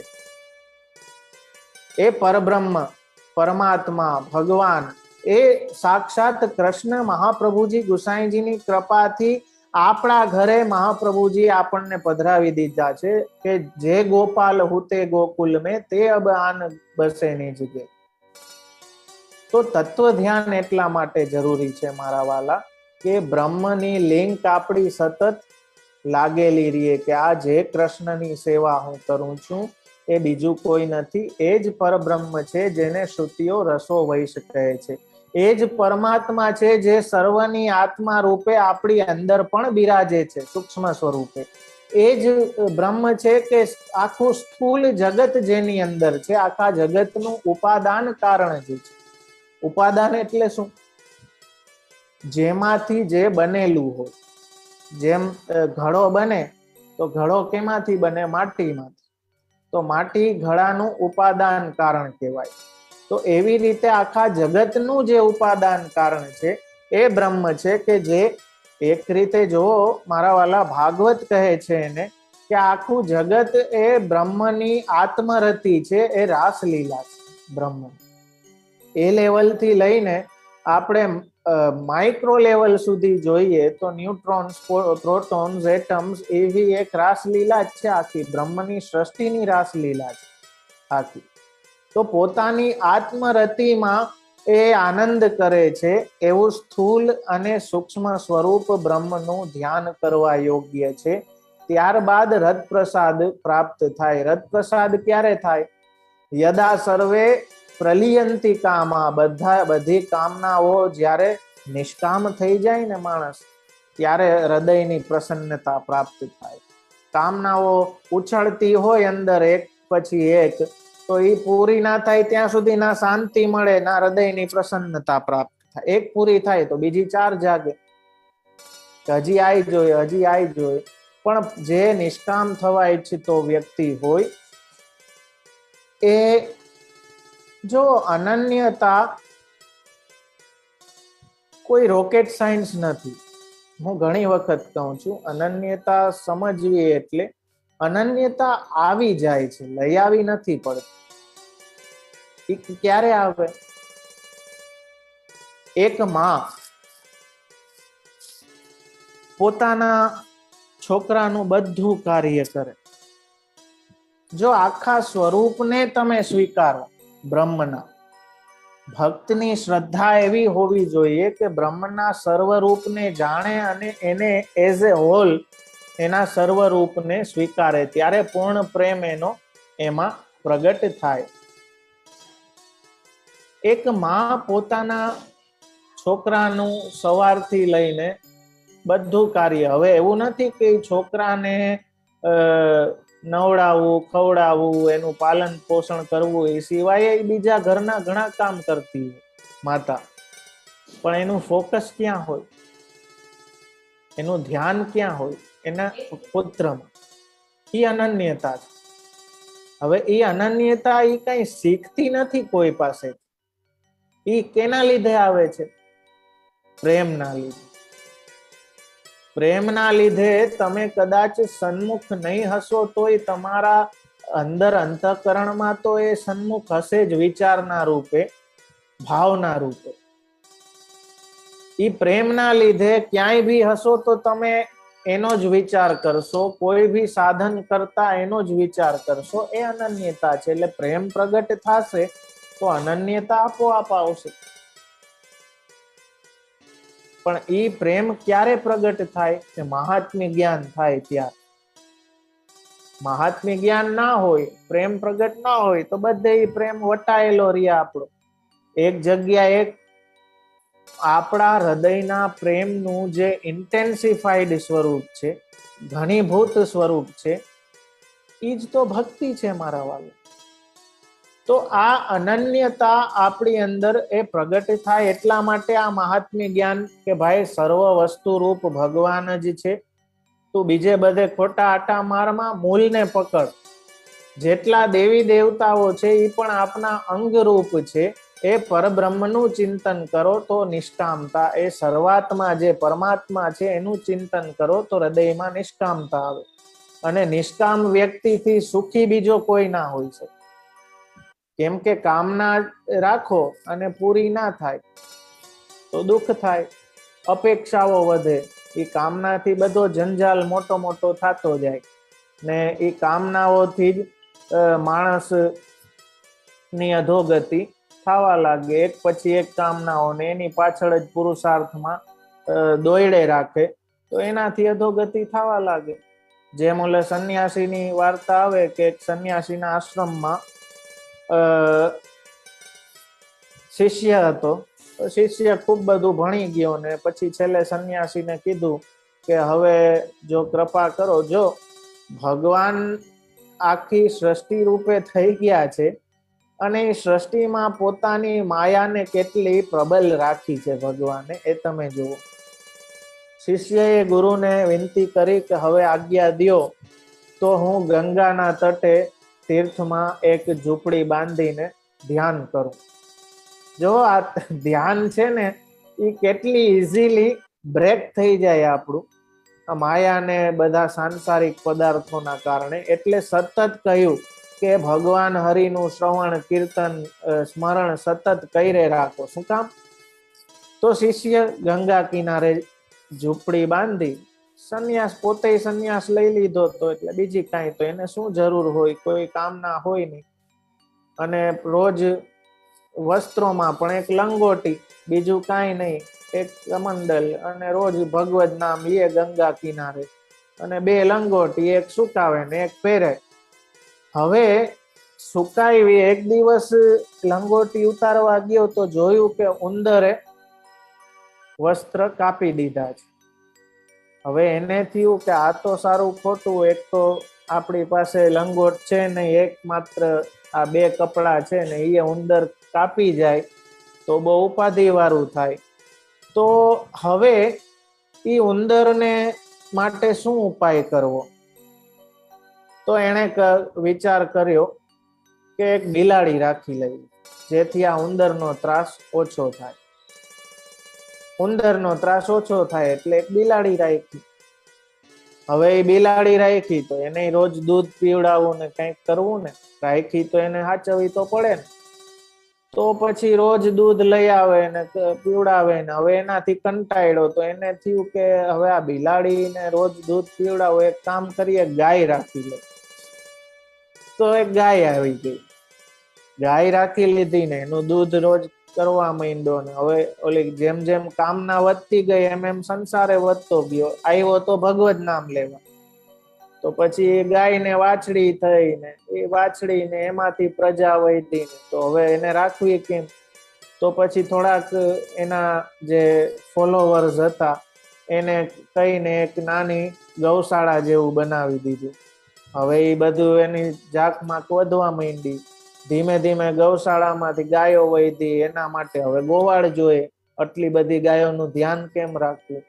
તો એ ગોવાળ આવ્યો. તો હવે ગોવાળને રહેવા માટે જગ્યા જોઈએ. તો વળી પાછું ઓલી ઝૂંપડીમાંથી થોડીક જગ્યા વધી, ધીમે ધીમે ધીમે મોટો આશ્રમ થઈ ગયો એક સંન્યાસીનો. બધું છોડીને ગંગા તટે એ તીર ઉપર બેસીને એને ભગવદ નામ લેવું હતું.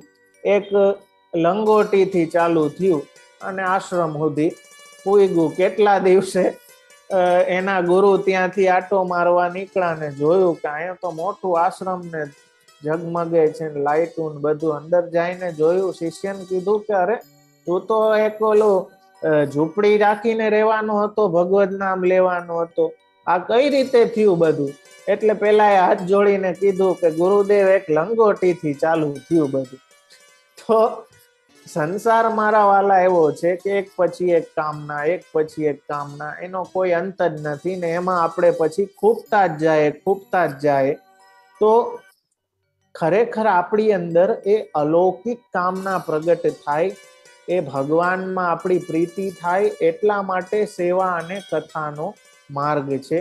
એ આપણી મારા વાલા દુર્ભાગ્ય કયો કે આપણી મૂર્ખાઈ કયો, જે કાંઈ કયો, કે જે આ શાસ્ત્રો છે, જે આ ગ્રંથો છે, કે જે ભગવાનમાં આપણો પ્રેમ સિદ્ધ થાય એટલા માટે લખવામાં આવ્યા છે.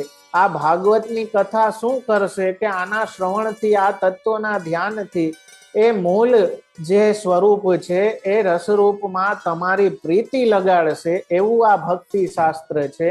એનો ભી ઉપયોગ આપણે જો સંસાર વધારવા માટે, બીજી બધી XYZ કામનાઓને પૂરી કરવા માટે કરીએ તો એ આપણા દુર્ભાગ્ય છે મારા વાલા. ખરેખર સેવા, જે સેવા દ્વારા એ અનન્યતા, એ નિષ્કામતા આપણામાં પ્રગટ થઈ જાય, એ જ્યારે કરીએ, કેમ કે જોવો બે પ્રકારના મન કહ્યા છે. મનોહિ દ્વિવિધમ પ્રોક્તમ. જે કામનાઓથી ભરેલું મન છે ને એ અશુદ્ધ છે, અને જે નિષ્કામ મન છે એ શુદ્ધ છે. એવું શુદ્ધ મનથી નમન કરવું જોઈએ મારા વાલા. તો એ મન શુદ્ધ ક્યારે થાય? અલૌકિક મન સિદ્ધો સર્વથા શરણમ. તો એટલા માટે અહીં કહે છે કે આ પ્રભુનું દરેક જણા ધ્યાન ધરી શકે છે. દરેક જણા, ચાહે એ અકામ હોય, ચાહે સર્વકામ હોય, ચાહે મોક્ષની કામના વાળો હોય, એ તીવ્ર ભક્તિ માર્ગ વડે જો આ પરમ પુરુષને ભજે તો એ બધાનું હિત જ એમાં છે. કેમ કે ભગવાનના પ્રેમી ભક્તોનો જે સંગ કરે છે એને ભગવાનમાં અવિચલ પ્રેમની પ્રાપ્તિ થાય છે. તો આપણે ત્રીજા અધ્યાયને વિશેષ આપણે આગળ જોશું. આજને આપણો સમય ઘણો થઈ ગયો છે, અને આઈ નો કે તત્વ ધ્યાન થોડુંક અઘરું છે. માણસોને આજે આદત આપણને એવી પડી ગઈ છે કે ઓલું બધું ઢીલી ખીચડી જેવું હોય, આમ હપ કરતું ગરી જાય તો મજા આવે, પણ અઘરું આવે તો એ આપણે ચાવવાની મહેનત કરવી પડે ને, તો એ જરાક અઘરું લાગે. એટલે આઈ નો કે આજે થોડુંક અઘરું લાગ્યું હશે, પણ તત્વ ધ્યાનને વ્યવસ્થિત રીતે સમજો તો ઇન શોર્ટમાં કે એ સમજવું કે આપણે જેની સેવા કરીએ છીએ ને એ કયું સ્વરૂપ છે, એનામાં બધું છે અને એ બધામાં છે. આ સ્થૂલ અને સૂક્ષ્મના ભેદથી પહેલા બે અધ્યાય એ તત્વ ધ્યાનના કહ્યા, અને એમાં પણ એ વાતને ભારપૂર્વક કહી કે ભક્તિ યોગથી ઉત્તમ બીજું કોઈ સાધન નથી. એ ભક્તિ જ એકમાત્ર એવું સાધન છે કે જેનાથી એ પરમ પુરુષને તમે પ્રાપ્ત કરી શકો છો, એ રસનો અનુભવ કરી શકો છો. તો આજે વિશેષ ક્રમ ના લેતા આપણે આશ્રયનું પદગાન કરશું અને આજના ક્રમને વિરામ આપશું. આગળ રત પ્રસાદ, હૃદયની પ્રસન્નતા, ત્રીજા અધ્યાય અને ચોથા અધ્યાયમાં, અને પછી છેલ્લા 6 અધ્યાય છે એ મનનના છે કે ઉત્પત્તિ અને ઉપપત્તિ એ બંને પ્રકારથી મનન ભગવાનનું કરવામાં આવે છે. Thank you. આપને સરળ લાગ્યું હોય તો મારા માટે આનંદની વાત છે, પણ વિષય થોડોક એવો ડેન્સ છે, ઇન્ટેન્સ વિષય છે, એટલે થોડુંક એમાં તત્વ ધ્યાનમાં તમારું ધ્યાન જરૂરી છે, ફોકસ હોય ને. કેમ કે ઘણી વાર સંભળાતું હોય પણ આપણે સાંભળતા ના હોય. બધું ધ્યાન ઉપર છે ને. દેખાતું હોય પણ આપણે જોતા ના હોય. દેખાતું તો ઘણું હોય, ગાડીમાં તમે બહાર નીકળો તો કેટલું બધું દેખાય, પણ તમને યાદ શું રહીએ કે જ્યાં તમારું ધ્યાન હોય, જે તમે ધ્યાનથી જોયું હોય ને એ તમને યાદ રહે. જોયું તો ઘણું બધું હોય, બધું યાદ નથી રહેતું, પણ ધ્યાનથી જે જોયું હોય એ યાદ રહે. સાંભળ્યું ઘણું બધું હોય, ઘણું બધું સંભળાતું હોય, પણ બધું યાદ નથી રહેતું, પણ જે ધ્યાનથી સાંભળ્યું હોય તો એ જ વસ્તુ અહીં બતાવે છે કે ઘણું બધું છે, નામ રૂપ ઘણા બધા છે, પણ તારું ધ્યાન ક્યાં હોવું જોઈએ? એ બધા નામ રૂપ જે તત્વના છે એનું ધ્યાન કરીશ તો બધું પરફેક્ટલી ચાલશે. તો એ વાતને અહીં સમજાવવામાં આવી છે.